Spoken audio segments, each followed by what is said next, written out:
Welcome to Luca is a Billionaire, where the only thing I invest in is your answers. In this video, I will explain how to open your VW GTI key fob. To begin, you will need just a couple of items. First, grab a small flathead screwdriver.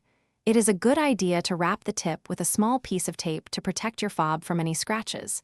You will also need a new CR20. The first step is to access the emergency key. Look for a small button, usually on the side or back of your key fob. Press and hold this button firmly. As you hold it, the mechanical emergency key should slide out. Gently pull this key completely free from the fob and set it aside for a moment. Next, let's perfect the cooking process.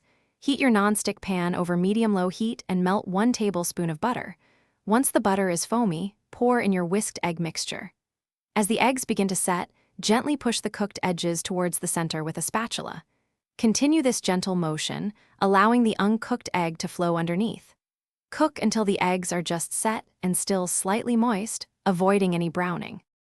With the fob open, carefully note the orientation of the old battery before removing it. Most VW key fobs use a CR2032 battery. Insert your new battery, ensuring the positive side, usually marked with a plus symbol, faces upward.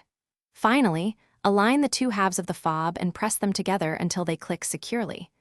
Reinsert the emergency key and test your fob. Thanks for watching and please subscribe. It's the best investment you'll ever make.